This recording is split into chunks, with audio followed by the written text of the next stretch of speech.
I grew up in the same county as where our office is now. That's in Prince George's County, Maryland.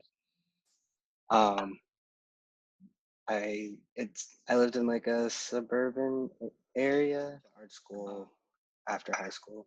I initially went in for photography, but I went to the University of the Arts in Philadelphia. I initially went in for photography, but they have something called foundational year, which is your freshman year. You can um, try out different things, and they just want you to like get the basics down, and then sophomore year you choose your major. So I heard about industrial design, and I didn't know that it existed. And I was like, oh, cool! Like I can make stuff and design things, and like this is where everything around us comes from. Like someone designed it, so like that's definitely what I want to do. So I studied that for in college, and I have a bachelor's of science. Um, and then informal, the University of the Arts offers an incubator through their business center called the Corzo Center. So I took that for a few weeks, but it actually wasn't for gc2b. It was just to get some background. Um, yeah, and I started right after school. I started right after I graduated, so I didn't really have like time to take any other classes. Actually, I was able to walk with my class, but m- I had a kind of a breakdown senior year, so I didn't get to finish on time. Like I didn't actually graduate on time, so I had to I had an extension over the summer to complete my senior thesis, and I had to present that like before fall to get my degree. So in between that time, I was completing my thesis, and I didn't have a degree on paper, so I knew I couldn't get a job. So that's why I actually started GC2B, because I had the time. I needed to do something like in between in between. It fluctuates, honestly. Um, I think that it's definitely like taken a while for me to like accept that I like am a trans man, and I'm not non-binary, I'm not gender fluid. So I think that definitely like I express that in my clothing, and I always has. It's definitely like masculine.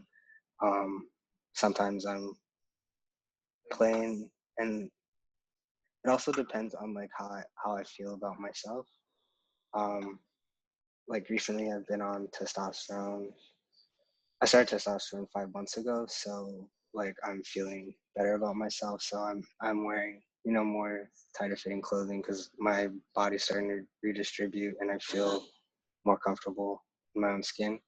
Um, but it's actually funny because some days I'm like, okay, I want to wear like a button up and like Oxfords and a belt and look super professional. And then other days I'm just like, okay, I'm gonna wear my three-stripe Adidas pants and a cool T-shirt, and it really like goes back and forth between. It's really all anything really. During early in my senior year, of I kind of like took on my thesis, which was um, I started my thesis. I thought I could handle like two projects, and like I kind of could, but like I said, I had a breakdown, so I really couldn't. But my thesis was actually about kids' nutrition and like gamifying that um, with a toy product, and um, so they were like completely different things. But I knew I needed this, so I made it, and I knew that other people could use it too. So I did some prototypes and some user testing with some people that I met in Philadelphia, um, who were actually like the first trans men that I've ever met, and like that's when things started to like become clear for me. So Yeah, just I knew that if I had to move back home, I wouldn't have that community. So yeah, I graduated in 2014, and I started selling October. It's actually kind of an homage to my parents who were clothing designers.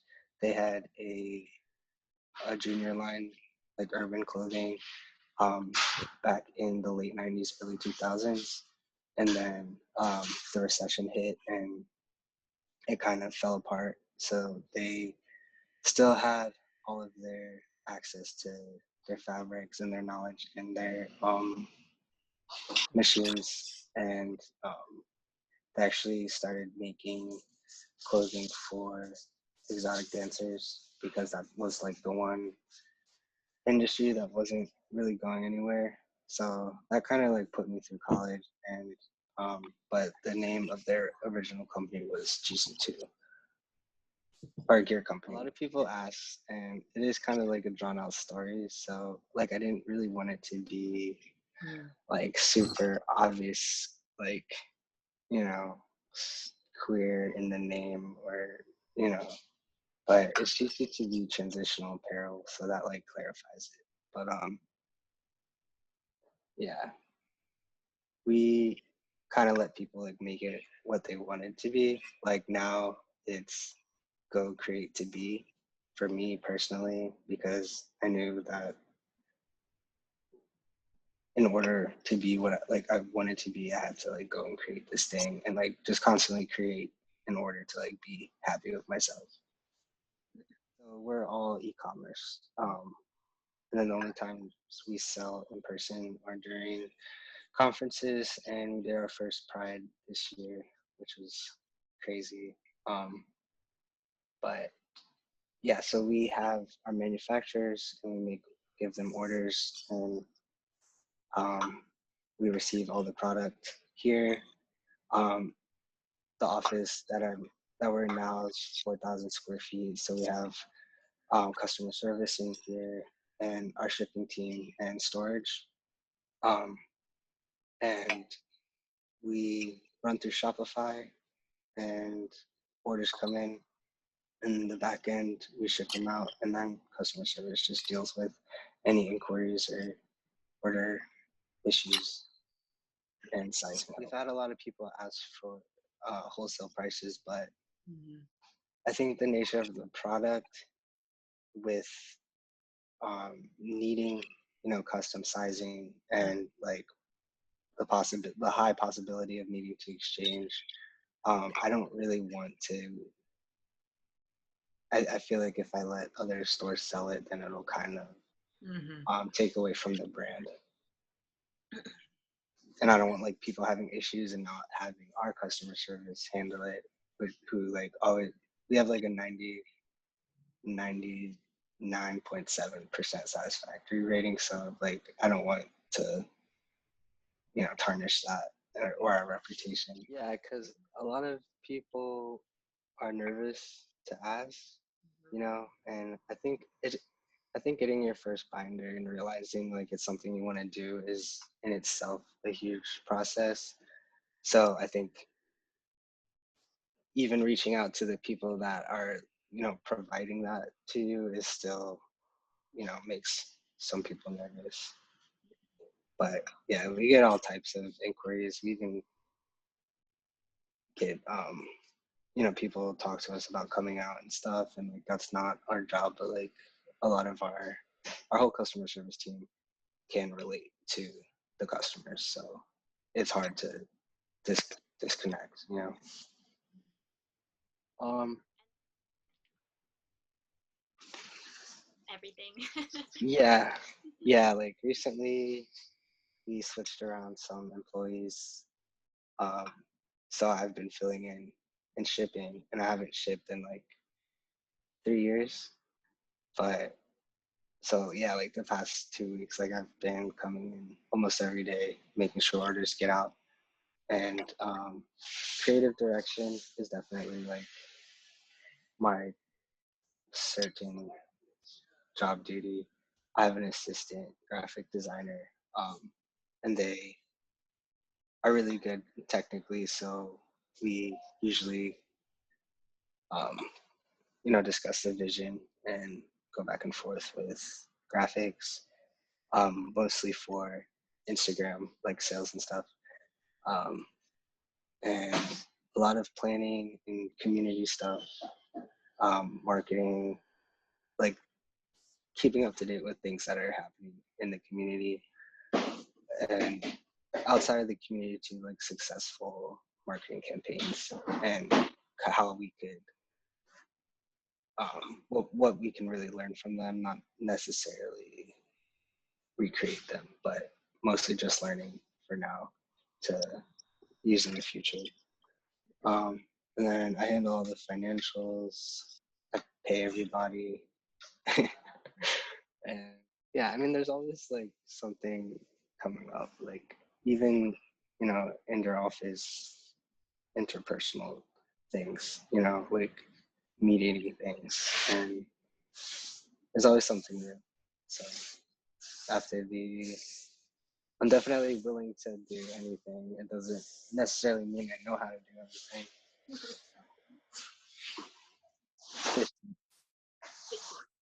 15, yeah. User testing, I feel like is at the core of any successful and any successful design. So that was a lot of it, even if it was just like you need to take something in like a centimeter, like all of that is something that needs to be done. So there's a lot of that, a lot of prototyping, small changes in patterns. And, there's just like a lot to consider. There was a lot to consider because it has to bind, but it also, can't restrict. So I think that the evolution of how to actually get that done and what pieces to put together was just when I figured that all we really needed was a non-stretch front instead of like trying to completely restrict people, like that kind of just like was my moment. And yeah, from then it was mostly tweaks. But yeah, material research for sure.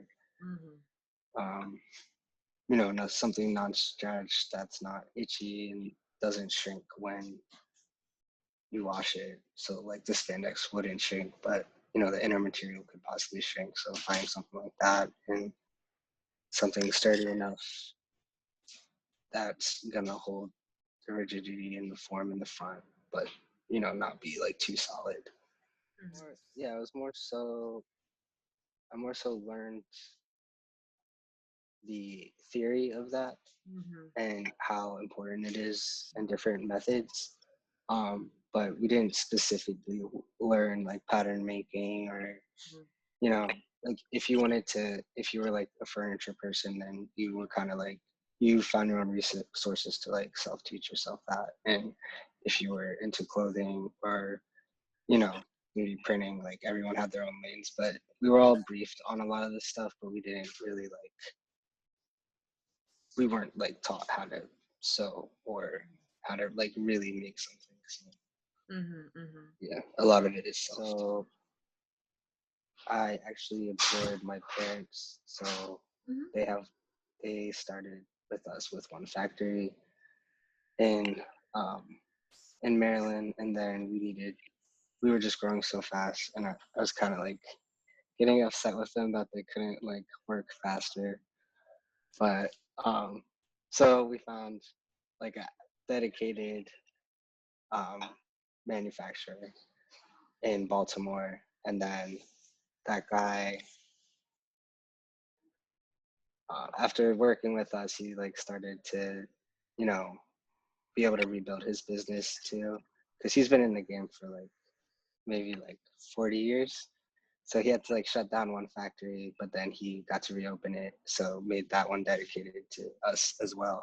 And then we also needed a third manufacturer. So it's four. There's four locations that manufacture. They're sourced.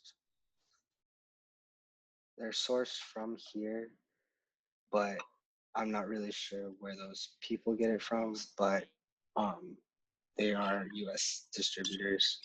We're not directly getting it from overseas, but I can't really tell you where they're getting it from. Sometimes we, like for our nude line, we have to custom dye once we run out of stuff. So I know that that's definitely done here. But that's probably done from white fabric that's bought somewhere else. Social media was like such a huge help, and I think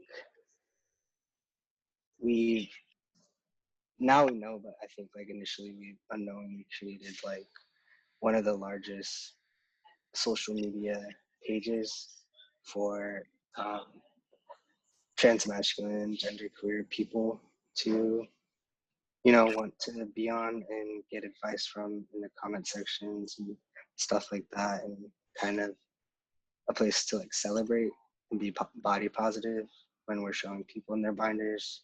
And just going through like seeing like other people hype up the person in the photo is like really beautiful.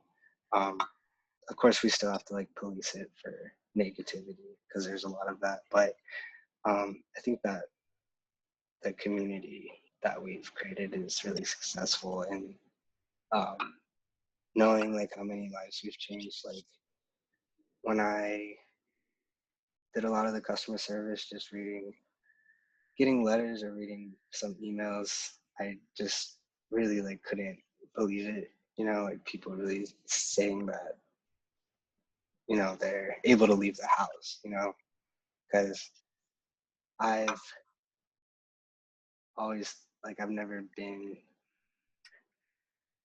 in a place where like I wasn't able to leave the house for other reasons, but not because of dysphoria. So just really realizing like how deep a lot of this goes for people, and how one product's changed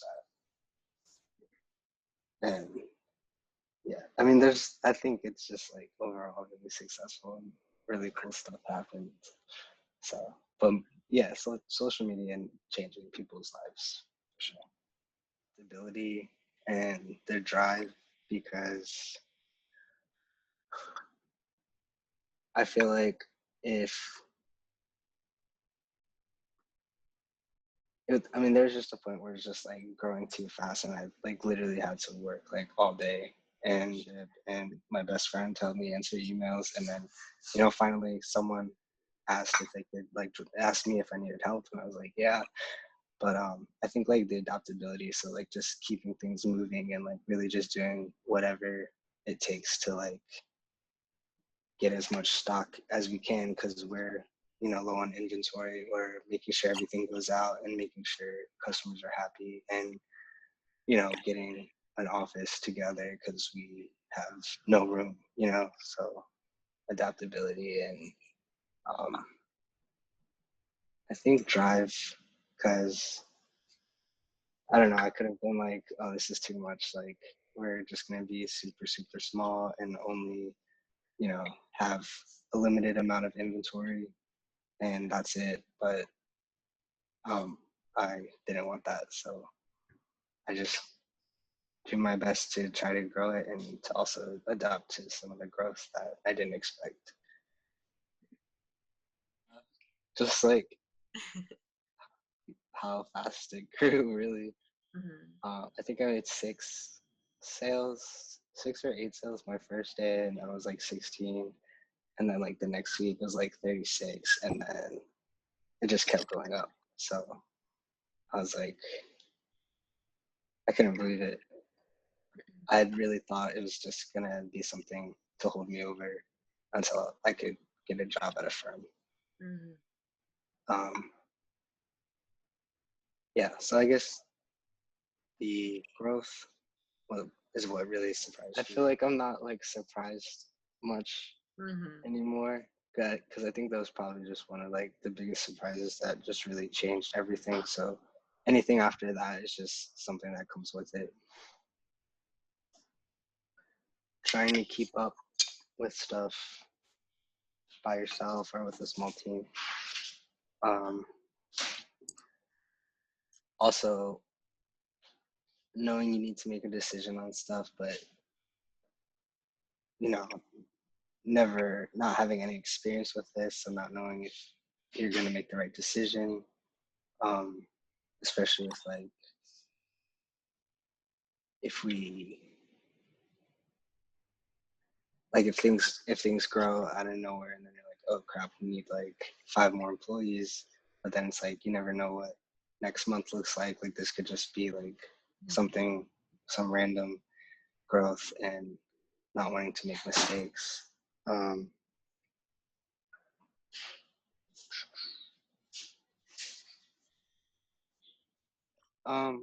And definitely like office stuff, being a trans queer owned and ran brand, we all have our own things that we're dealing with. So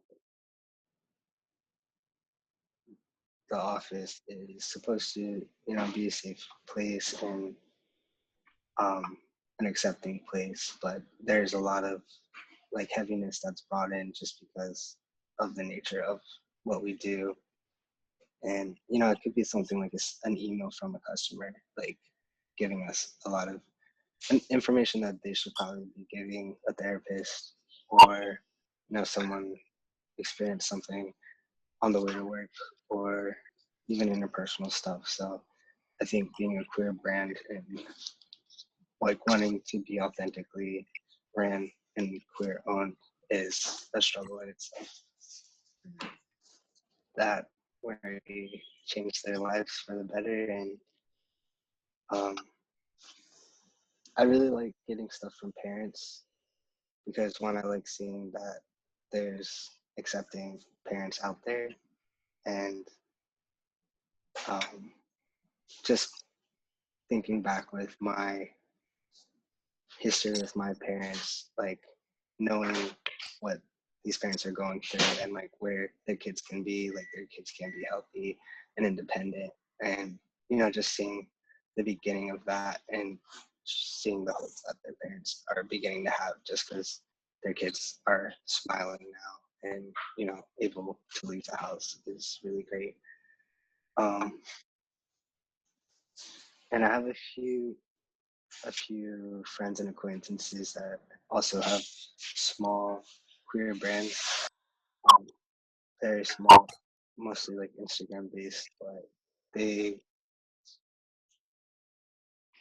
just like tell me that it's like amazing how large we've grown, and I guess I don't really realize it just because I have to, just because I'm in it, customer service gets great feedback for sure. Um, not everything can work for everybody, so some people are disappointed, which is totally understandable. And I do feel for them when they see like this celebrated brand, or they see their friends, or their people they're following post about how great it is for them, and then they get it and it doesn't work, or they got the wrong size and they're upset. Um, so yeah, that, and I don't think anything besides it just not being able to work for some people. Um, and just your regular shipping incidences and stuff, but we really do our best to like try to make people happy. Like if we know we sent the wrong thing, or we even have a policy where if people email us and get sizing help and they receive it the binder and it still doesn't fit, then we like make sure we cover all the exchange, shipping, and everything because we want to take accountability for that. Yeah, percentage for online clothing companies, and we we have a lower than average, which is really awesome considering that it's like something so tight and like needs to fit properly. So that was pretty cool stuff to see. And we have some people that just order, just don't want to ask for help, which I also get, but though our binders were sized for a smaller frame, they're not for cis male frames. So like I'm a large and I'm like in the cis men fashion world, I'm a small medium. So a lot of people will order based on that and get things that are way too small. So yeah, we really try to emphasize without scaring people that they need to get the right size. Sustainability is like really hard as a startup, and definitely as a company that ships a lot of stuff. Like it is something like that me and my other admin are concerned about, and it is hard also as a startup needing to like really know where their budget is and not necessarily like knowing where all of that falls, in the first few years or what could change. Um,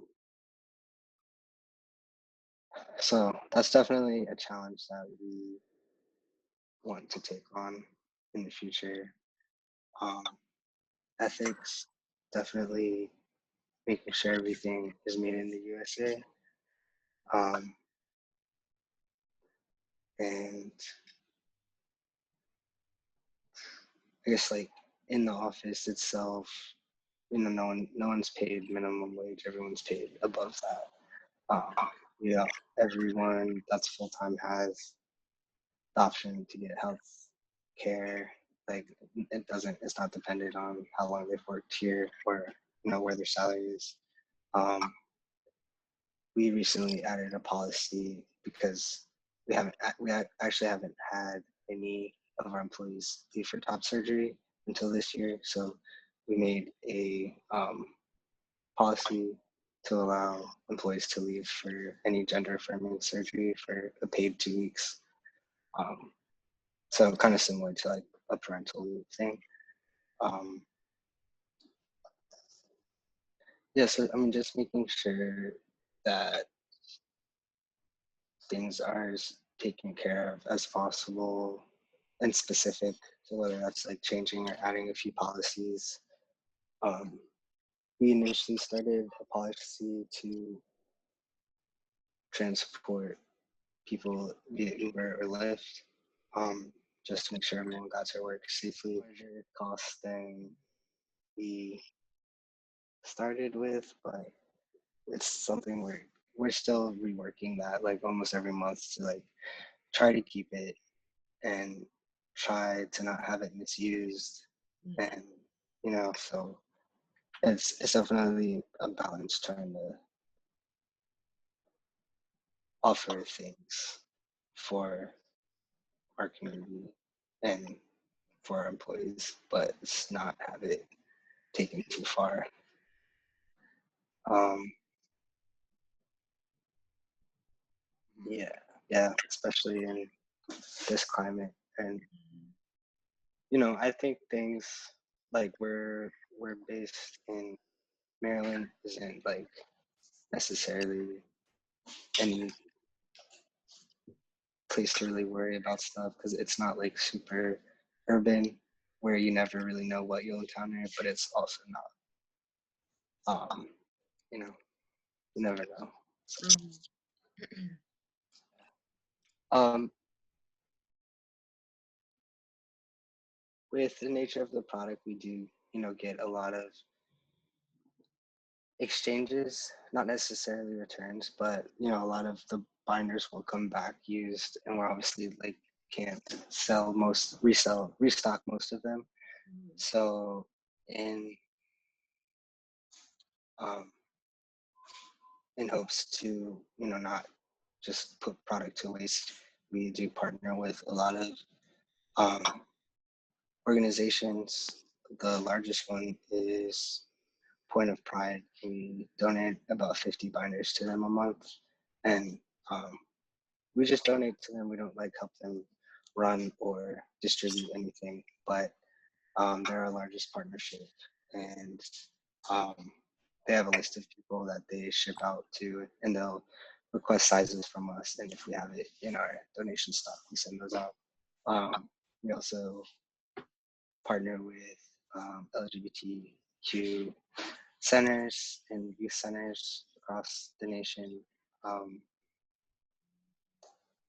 they'll reach out to us, or we'll reach out to them, and we'll send them stuff, or give them a discount code. But we mostly have enough to send people to donate. Um, and we are partnered with a few social media, famous social media people, I guess, that run their own donations, whether it's monthly or weekly. Um,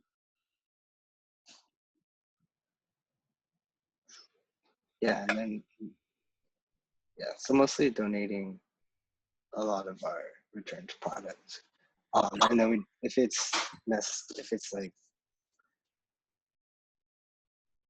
if it needs repairing, we repair it, or we don't send it. We always make sure everything is as it's basically new. It's good quality. So we send everything to the wash before we send it out and stuff. So, and a lot of that is just me like needing to be a control freak and like not wanting anyone to like have a bad experience, whether it's donated or purchased. So yeah, and we are currently trying to find what organization we'd like to do our like first monetary donation to this holiday season. So that'll be the first time we're doing that. It's really anyone that it's all types of people really. Like I can't even say it's just trans men. We have cosplayers that either want to present more masculine for whatever reason, or that present themselves very feminine and want to you know conceal their chest for, I'm sure, many reasons. um but yeah, I mean, mostly people questioning their gender and wanting to see if they can get any relief from just altering their appearance. Um, a lot of gender fluid and non-binary people that don't identify as trans men. Um, um, we have, I don't know if they're buying it just for sports, but or if they also identify as something other than cisgendered. But we do have like some um, firefighters and policemen and people in basic training that have, reached out to us and said that they were able to be more comfortable during their training. So we do have like people that just have more active lifestyles and want to feel more comfortable. Social media for sure. But then I'm always surprised when, we have someone that's like a first time customer that like heard it from their friend or something. And then I'm like, oh, not everyone is on social media 24/7 like me. And so, um, yeah, a lot of word of mouth. And something I meant to mention with social media is that the community like really cares for each other. So if they find something that works, they're gonna want to share that with other people. It's not like in other communities where, I have a fitness secret and I'm gonna not tell you, or, I have this new makeup that works really well, but I don't want like other people to look like me. It's not competitive. It's people know how relieving it is to have it. So they're more than willing to share that with other people and spread the word. We have like people that are just like self-proclaimed marketers for us that like I've never met, I've never talked to. They're just like every time we have a sale, like they're reposting it. So I think that's really cool. Yeah, that's something that we definitely want to look more into marketing in that direction. Um, it's it's definitely like a balance for me that I want to achieve is not like pushing this product on someone and having them think they need to change something, but just having people think about the possibility, you know. I think like I am, because of my background of I'm mixed race, so I guess it's just a story of like how we came up with the nude line. Is no one really like knew who was behind gc2b, so like I would get messages that were like, you need to release a nude binder, you need to release a new binder, from all these people, but they were all, white people. So I'm just reading this, and I'm like, your nude isn't my nude. But nothing's wrong with you thinking that, but there's a little bit wrong, but so I knew that like if I did want to release a nude, it would have to be like a full spectrum. Like I need, so I think that that's definitely like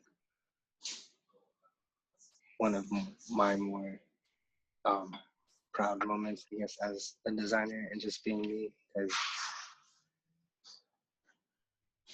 I didn't want to just cater to one demographic who is our largest demographic. If even if we don't, we definitely sell like every shade of our 5 nudes, but we wouldn't discontinue selling one just because one's outperforming. Like it's more, it's definitely like a values thing too. So